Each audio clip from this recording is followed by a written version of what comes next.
जीवन की सफलता इसमें नहीं है कि आप कितनी ऊंचाई की ओर बढ़ते जा रहे हैं संसार में, आप कितने धनवान बन रहे हैं, आप कितने पदवान बन रहे हैं, आप कितने वैभव ऐश्वर्यशाली बन रहे हैं, इसमें जीवन की सार्थकता नहीं है। आप कितने ऊंचे उठ रहे हैं, इसमें जीवन की सार्थकता नहीं है। क्योंकि जीवन की लंबाई महत्वपूर्ण नहीं है, जीवन की गहराई महत्वपूर्ण है। बात समझ में आई आप? जीवन की लंबाई महत्वपूर्ण नहीं है, जीवन की गहराई महत्वपूर्ण है। आप कितने लंबे जिए ये महत्वपूर्ण नहीं है, आप कैसे जिए ये महत्वपूर्ण है। आप कितनी 100 वर्ष की आयु भी जी लो, लेकिन कुछ अच्छा कार्य नहीं किया इस जीवन में, तो ऐसा जीवन व्यर्थ है। लेकिन हमारी आयु थोड़ी है, लेकिन उसमें भी हमने बहुत कुछ पाया। क्या पाया? प्रभु की प्राप्ति करी, तो ये जीवन सार्थक हो जाएगा। जीवन की लंबाई नहीं, जीवन की गहराई महत्वपूर्ण है। बड़े बड़े महापुरुष स्वामी विवेकानंद जी महाराज बहुत लंबे नहीं जिए। संत ज्ञानेश्वर बहुत लंबी आयु नहीं रही, मात्र 23 वर्ष की आयु में उन्होंने धराधाम छोड़ दिया। 23 वर्ष की आयु में उन्होंने सारी पृथ्वी पर भगवत भक्ति का प्रसार कर दिया।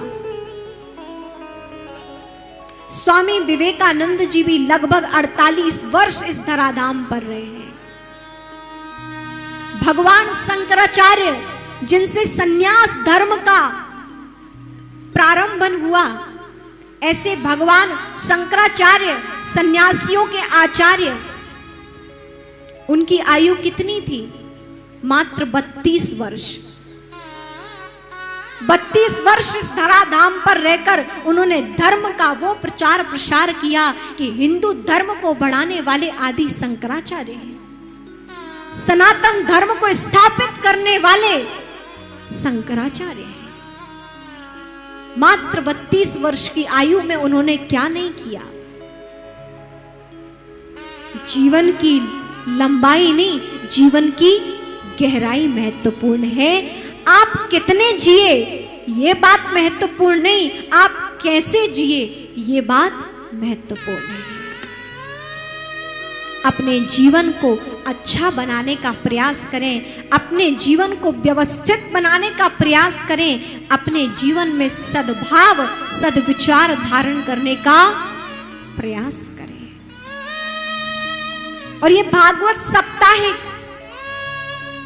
आपको अच्छा बनाने के लिए ही प्रयास करती है। हम मनुष्यों की जीवन की धन्यता करने के लिए ही इसका वाचन यहां हो रहा है। कोई उस परमात्मा को कृष्ण कहता है, कोई उस परमात्मा को राम कहता है, कोई भगवती कहता है, तो कोई हनुमान कहता है, तो कोई किसी नाम से जानता है। सबके अलग अलग इष्ट हो सकते हैं, लेकिन सबको पहुंचना कहां है? उस परमात्मा की प्राप्ति करना ही लक्ष्य है। लोगों का प्रश्न होता है कि हम किसका भजन करें, किसको अपना इष्ट माने कि हमें उनकी प्राप्ति हो जाए। बहुत से लोगों का ये प्रश्न होता है कि हम किसे अपना इष्ट माने, उनका निर्णय नहीं हो पाता है। किसी के इष्ट हनुमान जी महाराज हैं, किसी के इष्ट भगवान शंकर हैं, तो किसी के राम जी हैं। लेकिन चाहे आप भक्ति मार्गी हो, चाहे आप ज्ञान मार्गी हो, चाहे आप वैराग्य मार्गी हो, चाहे आप किसी भी परमात्मा का भजन करते हो, किसी भी स्वरूप का, लेकिन सबका भजन करने का केवल एक ही सबका लक्ष्य है, उसकी प्राप्ति हो जाना। कोई कहता है ना कि मुझे कृष्ण प्रिय है, कोई कहता है मैं राम प्रिय है। आप किसी भी उपासना पद्धति से भगवान को भजिए, सबका लक्ष्य क्या है? परमात्मा को प्राप्त करना। सबका लक्ष्य परमात्मा को प्राप्त करना है।